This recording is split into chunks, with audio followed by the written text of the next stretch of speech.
All right, guys, back again with another update on the 95 kx125 build.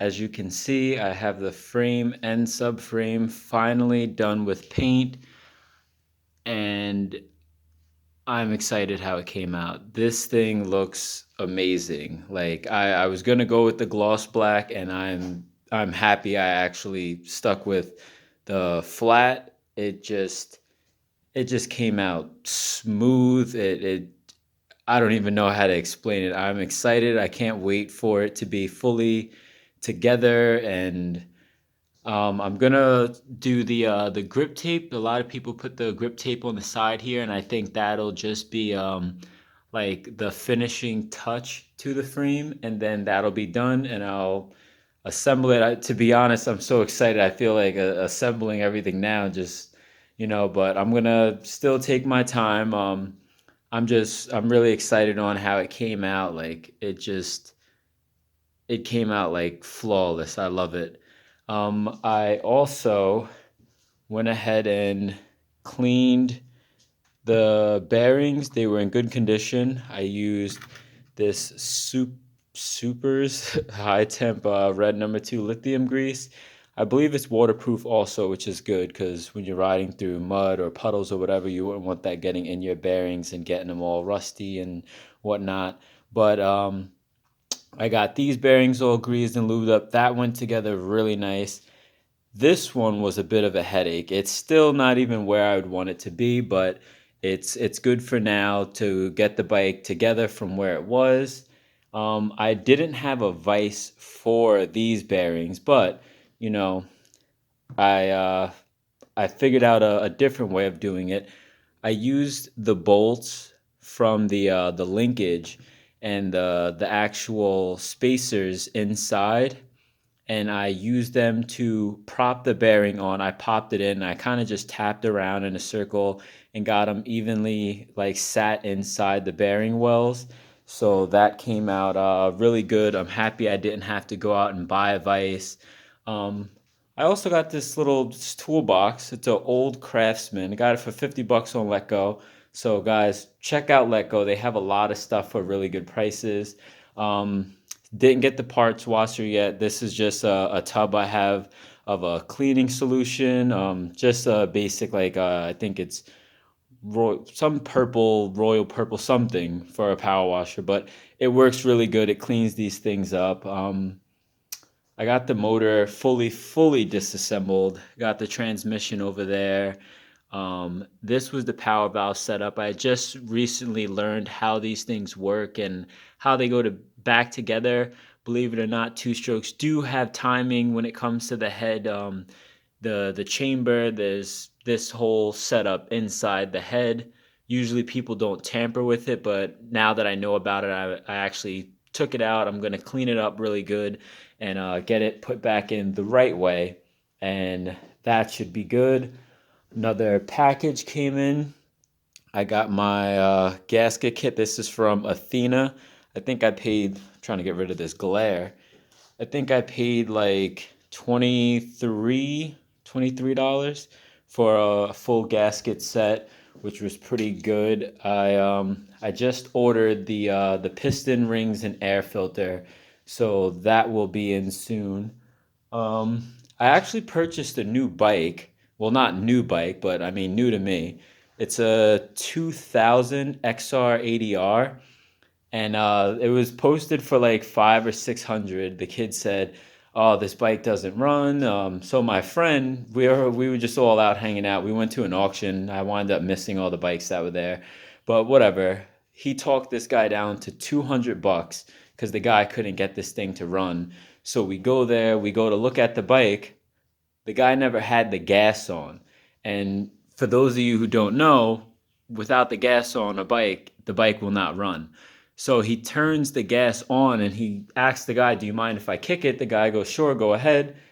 My friend kicks the bike 2 times. The thing starts right up, runs mint. The guy's face, if you were there to see his facial expression, like I know he wanted to go back up on the price. Like I know he wanted to be like, you know what, now that I know it runs, can you just throw like 300 bucks more? But you know, he was a man of his word because he was down at 2 and didn't have any understanding that it ran. So I still picked it up for $200. I'm going to clean this thing up. I don't know if I'm going to keep the plastics black.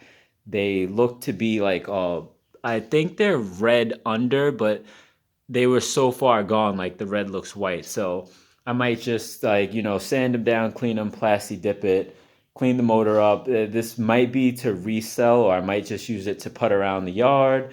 Who knows? I still have a lot of projects. I have a new project, so stay tuned because I have a new project on the way. Hopefully I have it this week. You guys are going to be super excited about this. It's another old school bike. So I have a thing for the 90s era 125s. So without giving too much away, it's a 90s era 125. Hopefully all goes well, and I have that bike in here this week. With this bike, I actually, a friend from Thumper, if you guys don't know about Thumper, it's like a dirt bike off-road forum. They have tons of information, tons of threads. Any question you know will most likely be on that site. Just sign up, register, email, whatever, blah, blah, blah. And then you're in and you can ask any question, and I'm like 90% of the time they have the answer. That's how the guy told me about Partzilla for the 2 bolts that are missing up there. They have tons of OEM parts. So if you're building an old bike, this is definitely the site for you. You'll be able to find the smallest piece down to washers and rubber gaskets. Rubber O-rings. I don't know why I said gaskets. The wheels, I have a new plan for. I'm actually going to paint the rims. The tires I'm going to keep for now. There's a lot of things I'm going to keep for now because this is a budget build, but I want to put more money into this bike. I've seen a lot of things through just trying to find stock parts to get the bike back together. I've seen a lot of things that I actually want to do with this bike. This camera is not acting the way I want it to. Um, this I still haven't. I mean, I cleaned it up, but not too much. They weren't really dirty to begin with. So I'm just gonna use the aluminum parts cleaner, which I got by Black Magic. I think I told you guys that the last video, but I'm definitely gonna clean those up. I have everything more organized. I mean, it's up on crates, which is better than the floor. So I got this little setup just to get parts more up to where I don't have to bend over so much. I still have to clean up the brakes. I might do that today. Like last night or like midday yesterday, I was going through like this weird funk. I was like looking at videos and looking up stuff, and I was getting like really discouraged about the whole build. I was spending money on other things. I didn't think I was gonna, like, you know, just get everything done in a timely fashion, and then I don't know, out of nowhere, I just got this big boost of motivation. I was like, you know what? I'm going out tomorrow. I'm going to get things done, and I got the linkage all done. I wasn't expecting to have the swing arm done, but these bearings especially. But I got those done. I'm super stoked about that. Um, I got to get these crank bearings out and clean that up. I just downloaded the PDF for an owner's manual. For those building old bikes, that's another good thing to remember. You don't have to go out and buy an owner's manual. 9 times out of 10, you can Google the year of the bike and write in owner's manual, and you can usually download a PDF it'll be the entire owner's manual. I'm still using my cell phone at this time.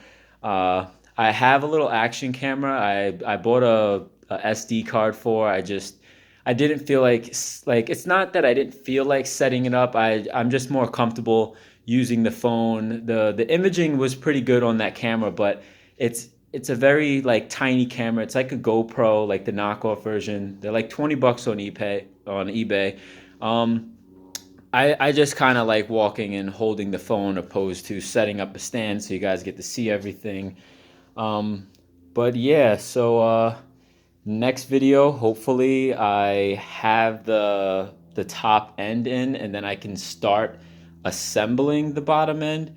Uh, I got to get the power valve set up, cleaned up, that thrown back in the head. The head I am going to reuse. I'm not going to send that out to be replated. It's in pretty good condition to run. I don't feel like, very down or off about it. The plastics I am cleaning up. I'm going to reuse these plastics.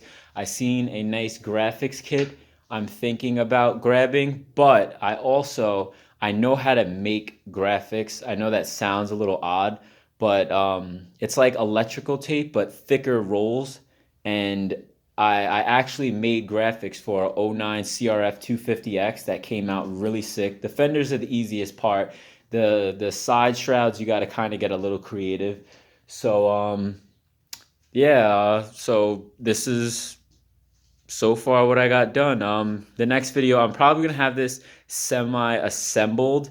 I definitely want to start putting it together and get it up on like a lift or a bench. I got this little dolly. Maybe I'll put that on a crate or something. I don't really have too much now. The shock you can't see, but maybe I could get this down without knocking everything down. I have that fully disassembled. The problem with this was actually the shaft itself is bent. I was thinking about, cheaping my way out of this and bending it back with a little applied heat, that is. But it's very hard to find parts for these old bikes. And if you do happen to find it on a website, they're usually really expensive. Like I have to buy a power valve cover, and just this little like inch and a half plastic piece is going to be like $20. So you can imagine how much a whole shock is going to be. But I'm going to find a way to use that one. Everything else is in great condition. The bladder, all that is in good condition. But as I said, the frame should be getting assembled as soon as I just feel comfortable doing it. Those rims will be painted. I'm going to do gloss black. I don't know if I want to do flat black. It might be too much flat black. I kind of want the wheels to stand out just a little bit.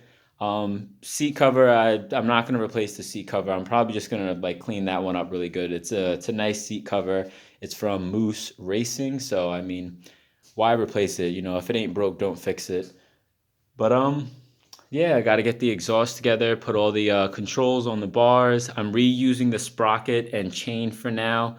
The sprocket's in a little not rough shape. It's still usable. It's still good. It'll be great for learning and practicing, getting a feel at the local track. But other than that, yeah, I'm very excited. I hope you guys are all excited too. If you like this video, click the like button below. Give the video a thumbs up. If you haven't already subscribed to the channel and you just want to stay updated on what's going on, I'm going to try to get more videos in a week. Like right now, I think I'm doing I'm at like one video every 5-7 days maybe, but I'm going to try to do at least 2 videos a week. Even if it has nothing to do with this build, it'll have something to do, because I have tons of bikes. I don't know what I am actually going to do, but I'm going to try to get more content up, because I'm trying to just get a little more comfortable making videos. And once I get my other camera set up and then I can actually put it on a stand, then it won't be so odd, like a mysterious cameraman. You could actually, see me. I'll be able to walk around, and maybe that'll make me feel a little more comfortable. But for now, this is where everything is. And thanks for watching, and see you next time.